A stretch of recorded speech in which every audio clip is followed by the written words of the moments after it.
Mr. Speaker and my friends here, when I came to these chambers in 1982, I had no idea that I'd be here in 2009. But over these years, I've had a great privilege to serve with many great Virginians, some people who I will always cherish in my heart on both sides of the aisle. People have been so kind to me and so gracious and so helpful. As one of the two survivors of the class of 82, and I don't know where Delegate Watts has gone. She took a sabbatical to be with Governor Belials on his cabinet, but I am one of the lone survivors. I've seen many changes.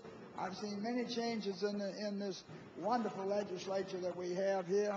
It's the most recent change. My seatmate, Delegate England, and I are starting to vote similar. I don't know whether he's becoming more conservative or I'm becoming more liberal. There's certainly nothing dull in these chambers, although we do set times and waste sometimes. But when the subject can run from the death penalty to the box turtle, that's a real variety. Mr. Speaker, in the early days when Speaker Philpott was the Speaker, and I've served under 5 different speakers, and you talk about secondhand smoke, that was firsthand smoke in those. You literally could not see the Speaker's podium from here. It was a blue haze that hung over this place. I don't know how many people died from that, but this is child's play, the secondhand smoke today, this compared to what it was in those days. But Mr. Speaker, I do want to sincerely thank all of my colleagues here. It's been a real pleasure to serve. It's been an honor to serve. It's been that really very few people have that opportunity. It truly is an opportunity. You win a few, you lose a few, and I guess some get rained out. But in any event, I want to thank you. I want to thank my colleagues. And all I can say is God bless my colleagues and God bless the Commonwealth. Thank you very much.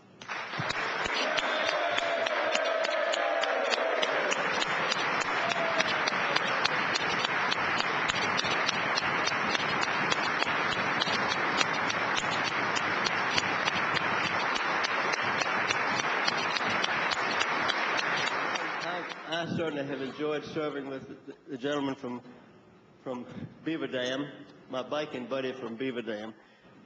And I really am sorry that he's leaving, but I wish him well, and I hope that we will continue to see each other a lot in the future. Thank you, Mr. Speaker. Thanks to this man right here, I quit smoking. And it took me, I was really a bear for a couple of weeks, but I did it.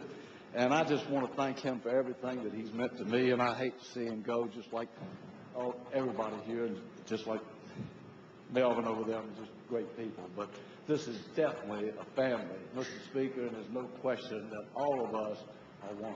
Thank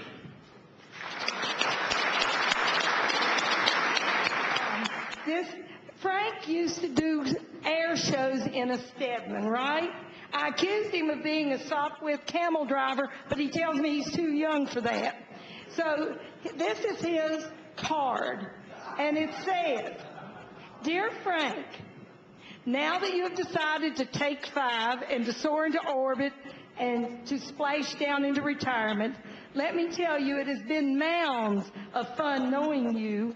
You have been a wise Mr. Goodbar to me and a lifesaver. Thank you. Only us suckers are staying when it looks like we're going from 100 grand to 0 and putting our great Commonwealth in a crunch. I hope among the turtles, butterfingers, and nerds that we will enjoy a half-decent payday. You have captured my heart. Love and friendship from your half-brained mountain woman, Annie B."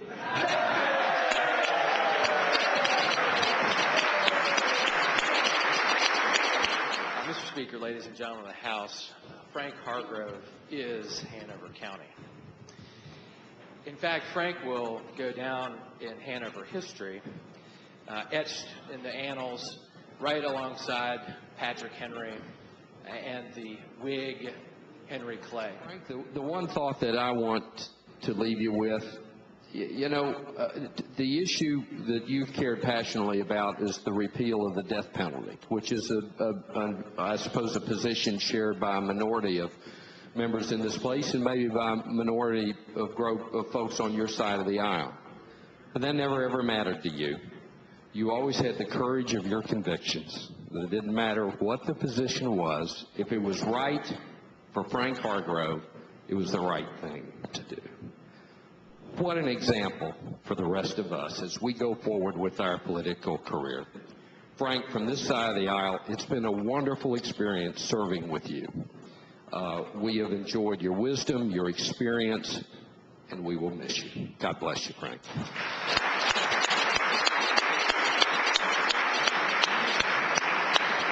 Mr. Speaker, members of the House, I was sitting here talking back with some of my buddies back here, and I think that this retirement of Frank actually has a historical moment here that I wanted you all to remember. I believe that, Frank, you were the last person to serve in World War II and still be in the House of Delegates. Paul Council, and there was a number of people before him, but now, to me, it's very interesting. My father-in-law is a World War II vet. And you look at that generation of people, it is not a hyperbole to say that they saved the world. They saved the entire world. Frank, on behalf of the people of the United States and the entire world, we thank you and all your generation for your service.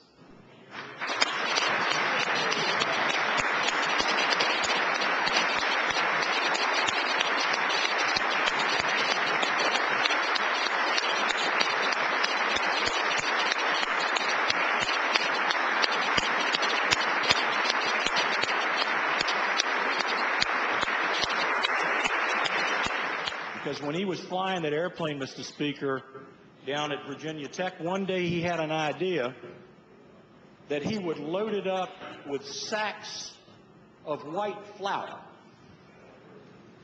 and then proceed to fly north up Route 11 to the beautiful town of Lexington, Virginia, where he found the entire Corps of Cadets of the Virginia Military Institute on parade.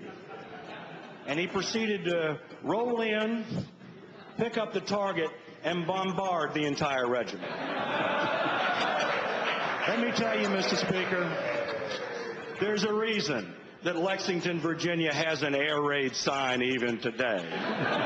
Frank Hargrove played on some of those teams back at that time. Excellent football player despite the rest of the team's lack of success.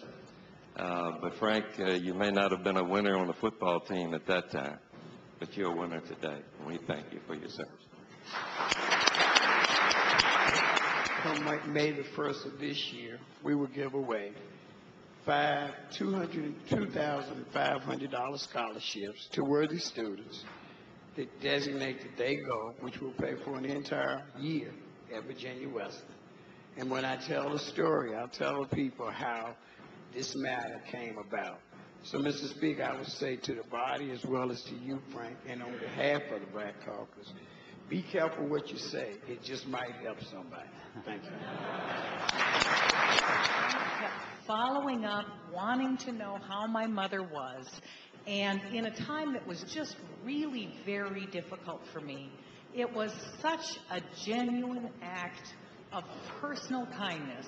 And I bet every single one of us in this room has a similar story. But Frank, on behalf of all of us, I just want to thank you for your gentle kindness to all of us.